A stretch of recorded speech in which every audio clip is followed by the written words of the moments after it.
Algumas perguntas que vocês fizeram para mim, eu tive o zelo de não respondê-las para eu não cometer erros. Jorge, esse pessoal está vindo de São Paulo, São Paulo, está nos prestigiando, está nos dando a oportunidade de entrar na nossa casa, e isso para nós é muitíssimo importante. E eles têm algumas dúvidas sobre mecânica, sobre ônibus, sobre tudo, e eu falei que a pessoa apropriada é você. Eu já agradeci, vou continuar agradecendo, falei com eles que eu espero que essa seja a primeira de muitas vezes que eles nos visitarão. A gente fica muito agradecido pela boa vontade deles e do que eles representam na vida da empresa de Antigo. Então, fique à vontade com isso. Bom, obrigado por vocês terem vindo aqui, né? Estou aqui para responder o que vocês perguntaram aí, tá bom? Certo. Começa mais com a parte da numeração, que eu tinha até falado com o Baiano. Como é que vocês localizam assim, um ônibus na parte, tipo pegando um ônibus bem lá no meio de todos, assim, por exemplo, assim, que tem uma numeração 1100, por exemplo. Como é que você chega até aquele ônibus ali, então, no caso? No momento de ter criado essa numeração, ela vai para o sistema. Certo. Tá certo?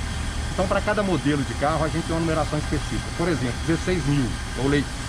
O 25 mil passou a ser o DD. Então, todo carro que vier agora DD, independente do chassi e carroceria, ele vai dar sequência nessa numeração 25 mil. Certo. Ok? Os carros que são executivos, a numeração final deles é 19 mil. 19. Então vai dar sequência nessa numeração. Então todas as vezes que eu for pensar no executivo, quanto mais novo ele for, mais alta é a numeração dele partindo de 19 mil. Ok? Certo. Sequência. Só concluindo aqui a pergunta, no caso, vamos colocar aquele 11740, no caso. Ali você já tem uma ficha técnica do que aquele ônibus precisa. 11740 é um carro 2001, certo. Tá certo? Então, quando ele foi numerado 11.740, naquela época tinha 11.600, 11.635, 11.700 e deu sequência. Certo. Em 2003 passou a ser 12 mil, porque fechou 11 mil. E assim foi sucessivamente crescendo. Certo. Se você observar, você vai ver que ele tem 11.545 e ela vai crescendo até chegar no 19 mil. À medida que a frota vai renovando, esse número vai sendo sequencial. Que aí já está iniciando a frota do 25 agora. Aí inicia a frota do 25 mil, que é DD. Que é DD. A frota São Geraldo recebeu 21 mil para descaracterizar da Gontijo. Certo. Então, toda vez que você olha para 20 mil, é um carro que foi adquirido para São Geraldo, que hoje não existe mais. Outra empresa que eu não vou citar nome, Capixaba, a maior de lá do estado do Espírito Santo. Eu não vejo problema citar nome. Ela tem a própria empresa que fabrica o chassi dela, que é mais simples. Eu quero saber se a Gontijo tem a parceria ou se tem sociedade com a Scania, já que ela é a maior produtora de... A escolha de chassis e da carroceria advém do frotista, da parceria que ele tem, da relação que ele tem com essa empresa, a relação comercial, a relação técnica, né? Houve no passado empresas que adquiriam chassis e ela construía a carroceria. Só que o custo é muito elevado para você fazer isso. Você tem que ter um volume muito grande para compensar o custo para você fazer a execução desse chassis ou da carroceria em casa. Quando você compra o chassis da montadora, essa montadora ela vende chassis para o mercado. Ela tem um volume maior, nisso ela tem um custo menor para te vender. Ela tem escala na linha de produção dela. No nosso caso, a gente está com a Scania desde 1980. Quando nós começamos a comprar Scania na década de 80, nós começamos a perceber que era um veículo para as características nossas que estava dando mais certo, seja no comportamento técnico e no comportamento comercial. A gente comercializava bem com essa montadora e tecnicamente ele nos atendia bem. E assim começou essa parceria, nos tornando ao longo dos anos o maior frotista de chassis Scania do mundo para ônibus, não para caminhão. Qual o tempo de vida útil de um veículo desse? Então, o tempo de vida útil depende da manutenção, né? Mas tanto a NTT quanto o DR, que é o nosso caso em Minas Gerais, permite que você utilize esse veículo até 20 anos.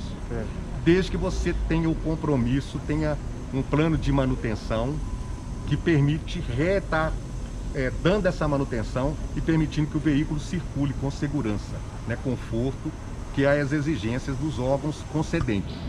E existe um órgão do Inmetro que chama certificador veicular. Ele é um órgão do Inmetro que faz a certificação anualmente desse veículo, garantindo a esses órgãos, ao DR e à NTT, que aquele veículo está atendendo com segurança e também o conforto para o usuário. Então, anualmente eu tenho que certificar esse veículo independente da minha manutenção. Esse órgão vai fiscalizar esse veículo, vai auditar esse veículo e garantindo não só para a NTT e BR e os usuários que aquele veículo está dentro dos conformes das normas da ABNT, que é a agência, na verdade, Associação Brasileira de Normas Técnicas. Então, quando eu mando esse veículo lá, o engenheiro que vai fazer essa revisão, ele tem toda uma planilha, os critérios técnicos que o Inmetro definiu para ele checar. Então ele checa o sistema de freio, direção, olha pneu, olha para-brisa, olha os bancos, olha toda a condição do veículo. Se o veículo estiver conforme, ele me dá esse laudo positivo. Esse laudo tem validade por 1 ano. Se o veículo tiver alguma coisa não conforme, ele não aprova o veículo, devolve o veículo com um laudo, reprovando. Eu tenho que fazer aquela correção, levar o veículo lá de novo, ele vai checar se estiver dentro da conformidade, ele dá essa autorização que ela tem durabilidade de 1 ano. Toda garagem no Brasil tem mecânica, certo? Nem todas. Nós temos pontos. A empresa hoje tem mais ou menos em torno de 90 garagens espalhadas pelo Brasil. Cerca de 60 tem manutenções mecânicas, né? Nessa manutenção pode trocar um pneu, trocar uma lona de freio, faz determinados tipos de serviço. O serviço mais pesado, que requer maior tempo de execução, é feito nas garagens principais. Quais são as garagens principais? Essa aqui é a matriz. Essa tem uma estrutura para fazer todo tipo de serviço, de funilaria e mecânica. Desmonta o motor, faz preventivo nesse motor, desmonta uma caixa, faz preventivo na caixa. Tem garagem igual em São Paulo, que tem uma ótima estrutura. Lá, por exemplo, não desmonta a caixa, mas troca a caixa. Se chega uma caixa lá com algum problema, ou solicitando a revisão preventiva, ele retira essa caixa, manda essa caixa para Belo Horizonte e recebe uma caixa revisada. Ele faz só substituição. No caso, por exemplo, assim, de pane de um veículo na estrada, o motorista ele tem que ter um conhecimento prévio para poder, antes de chamar o socorro, ele já passar uma situação do que está acontecendo no veículo. Então vamos lá. Nós temos aqui na central uma torre de controle. Todas as vezes que um veículo em qualquer parte do Brasil, em qualquer localização, apresenta um determinado defeito, ele vai ligar para essa torre de controle. Essa torre de controle vai direcionar a ligação para manutenção. Alguém da manutenção vai atender essa ligação e vai checar com o motorista os problemas, ok? Se ele percebe que é algo que ele, através dessa instrução, o motorista vai conseguir resolver, ele vai dar a instrução. Se ele percebe que não, ele vai virar para o motorista e vai falar para o motorista: ó, você vai aguardar aí que nós vamos fazer o transbordo ou enviar o mecânico. E aí ele devolve para a torre de controle essa informação e a torre vai ver o local mais próximo para deslocar um veículo e manutenção, para dar manutenção nesse caso. Então, em qualquer parte do país, a ligação vem para a torre recebe, distribui, essa ligação vem para a manutenção, onde o técnico da manutenção vai conversar diretamente com o motorista e tirar as dúvidas dele, ou orientar, ou dizer para ele: isso aí não tem como ser resolvido, vai ser feito o transbordo. Ele devolve essa ligação para a torre e a torre faz o comando. A torre tem lá a posição do carro. Exemplo, um carro daqui para São Paulo, ele está a 200 km de São Paulo, 400 de Belo Horizonte. Ele vai pedir São Paulo que envia o atendimento, ok? Daqui, por exemplo, a São Paulo, nós temos carro reserva em Perdões e Camanducaia. E aí vai deslocar o carro mais próximo para atender primeiro o cliente e depois a manutenção mecânica, que no caso vai ser de São Paulo. No caso desse transbordo que você falou, até mesmo de cliente, tem muita dificuldade para trocar ou não? Já libera para o motorista já coloca os passageiros? Então vamos lá. A coisa mais importante para nós está lá dentro do veículo, onde nós, inclusive, que o presidente sempre considerou o passageiro como rei. Ele é a razão de ser de todos nós aqui. Então, a primeira fase do tratamento é o passageiro. Então, é tirar o passageiro da estrada para que ele dê continuidade na viagem. Então, se o problema não pode ser equacionado pelo motorista, que é algo simples, ou que ele pode dar sequência na viagem, vai um carro para fazer o transbordo. Tira-se o passageiro da estrada e depois trata a parte da manutenção, que é o mecânico ir lá e tentar corrigir ou o carro ser guinchado, ok? Mas a primeira tratativa, a primeira A primeira visão É o passageiro continuar a viagem. de viagem. Então, nesse caso, desloca-se no carro mais próximo, faz o transbordo, o passageiro dá sequência na viagem e depois nós vamos tratar o carro que está ali com problema. Certo. Então, todas as vezes que eu vou contratar alguém para a área de manutenção no Brasil, Fortaleza, vamos dar um exemplo. Tem um mecânico lá em Fortaleza na garagem. Por algum motivo ele sai. Ele pede demissão, ele aposenta, ele morre. Algum motivo leva a saída dele. Eu vou contratar um no lugar dele. Então vou abrir a ficha, vou ver qual a especificação, qual é o perfil que eu preciso para aquela determinada garagem e vou fazer a contratação. Independente dele ter conhecimento ou não, ele vai vir aqui em Belo Horizonte. Eu vou fazer uma entrevista com ele, avaliar o conhecimento dele e ver se ele tem um perfil. Se ele tiver um perfil, ele vai ser contratado. Ele vai passar no mínimo 30 dias aqui em Belo Horizonte para receber um treinamento, onde ele vai ser submetido a um treinamento, onde ele passa em todas as áreas. Ele vai passar na área de eletricidade, ele vai passar na área de montagem, ele vai passar na manutenção mecânica de revisão de chassis, na manutenção mecânica de motor, na lanternagem, e ali ele vai receber um treinamento. Vai receber treinamento para pôr para-brisa, para regular um freio, uma catraca de freio, substituir uma catraca. Ele vai fazer o treinamento e no treinamento ele é avaliado e ele tem uma pontuação mínima que ele tem que atingir. Se naquele momento ele não atinge aquela pontuação de conhecimento, ele continua ali até ele ter essa avaliação positiva. Depois do treinamento, aí ele vai para Fortaleza e lá sim ele vai assumir a função de mecânico. O que é feito com os pneus que já passou do prazo? Todos os pneus, existe uma norma internacional que ela define o desgaste do pneu, que chama-se TWI. Esse desgaste ele tem que ser atingido até 1,6 milímetros do pneu. Vem aqui que eu vou mostrar para vocês. Aqui mesmo no automóvel. Aqui tem uma textura, chama-se TWI. Aqui, olha aqui, ó. Aqui, ó. Passa a mão aqui pra você ver. Você viu aqui? Essa lista aqui. Chama-se TWI. Ela é mundial. Qualquer parte do mundo, você vai ter essa definição de 1,6 milímetros. Então o mecânico, o borracheiro, os técnicos que fazem a revisão, eles checam ali o TWI. No momento que ele identifica que está no TWI, está sinalizando que aquele pneu chegou no desgaste, que ele deve ser retirado. Esse pneu ele é retirado em qualquer parte do país. Nas garagens tem os pneus reserva, ele substitui o pneu e envia o pneu para Belo Horizonte. Chegando aqui em Belo Horizonte, ele vai passar por uma avaliação.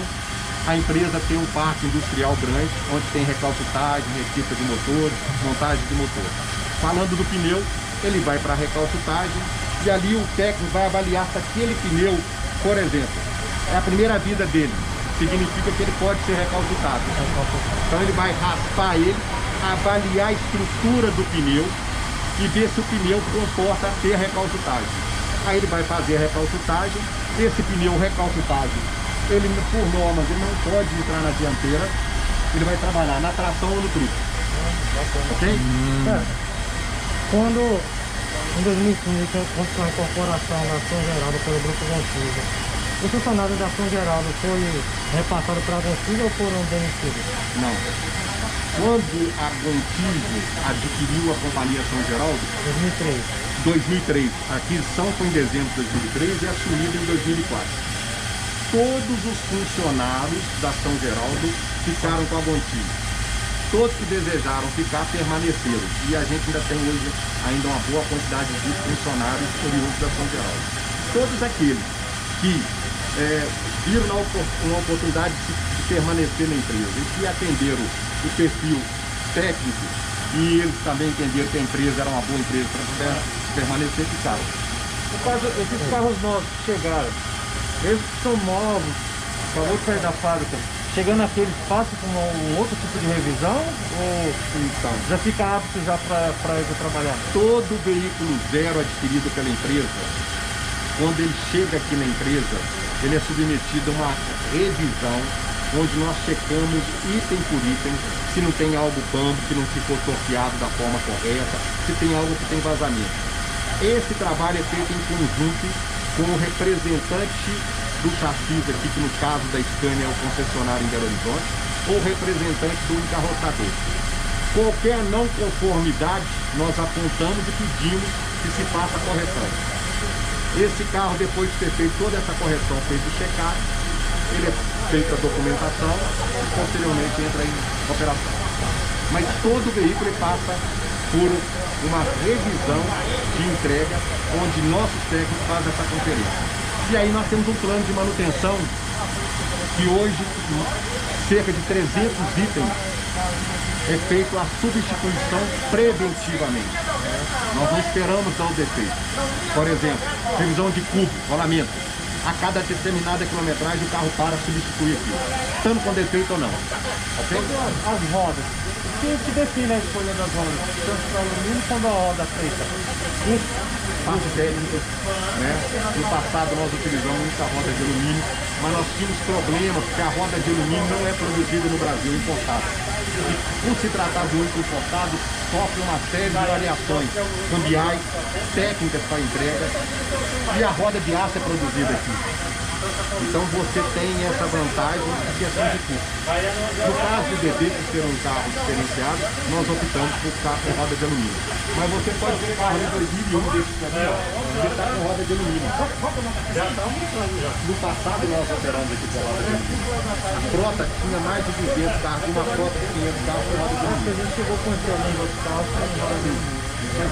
Está respondido. Ok?